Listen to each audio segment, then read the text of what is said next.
Let's start with one example on how to get children to hate each other. Fun, right?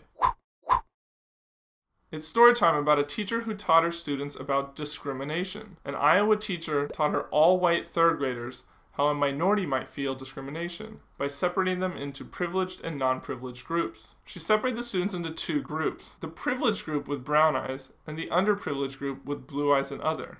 Now, she made up a bogus reason about melanin and how it makes you smarter just so the kids would believe her. All by themselves, the brown-eyed kids made up names and made fun of the blue-eyed kids. As things were well separated, she switched it and gave the blue-eyed kids the privileges. Now, they did tease the brown-eyed kids, less so than they had been teased, but there was still teasing. This just shows how easy it is to start discrimination, based on the most arbitrary and illogic of reasons. This story is a good example of how in-groups and out-groups interact with each other. Badly. An in-group is a group you belong to, while an out-group is a group of people that you don't belong to and know little about. We can all think of a group we belong to, and the people that aren't included in that group. Maybe it's by race, sex, or even just the school you go to. It's mostly the perception that an in-group has towards an out-group that creates bias, and not the actual difference between the two groups.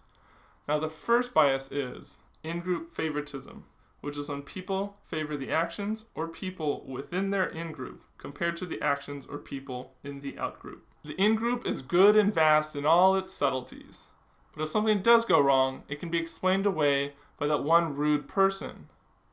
Now, this is in comparison to the bias out-group homogeneity effect, which is the assumption that everyone in the out-group is similar. The out-group has no subtle differences, and everyone is the same. And if one person is rude, then the whole group is rude. The reason for this could be because you have so little contact with people in the out-group, and you just don't notice those subtle differences. Another bias that can happen to the in-group is group polarization, which is when the group makes a more extreme statement or actions than what a single person in the in-group would normally make in the same situation. Now, a person in the in-group may still be reasonable, but they can't speak up because the group's voice is too strong. Now, if a group's voice becomes overwhelming, this can lead to groupthink. Groupthink is where people want to agree with each other more than they want the real facts about the situation or the outgroup. We all belong to groups, and that isn't bad, but we have to be aware of how we act as human beings within that group, and if it's morally right or wrong. The easiest way to prevent these biases is called the contact hypothesis, and that's just interacting with the outgroup, and then you'll see that they're just like you. Even if people in the outgroup are mean, look for the people that aren't, and notice that there are subtle differences within the outgroup. If you can't be in direct contact with the outgroup, there are still ways to lessen the biases.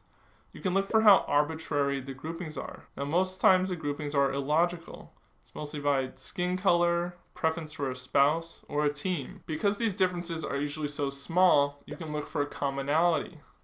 You may both be rival sports fans, but you both love the same sport. The next two preventions are a little more personal. You can try to put yourself in another person's shoes. Now, this is empathy, trying to see the situation from their eyes. Now, many people don't even stop for a second and think about the situation. If I were in it, would I be okay with it? The second difficult way to prevent these biases is to build up your own self-confidence. Because if you have a high self-confidence, you don't worry so much about what other people say about you. You feel less threatened by others and are less likely to attack back, even if the out-group is threatening you or your own group. Because you know you're great, even if someone says you aren't. Now tell me about a group you belong to and who the out-group is.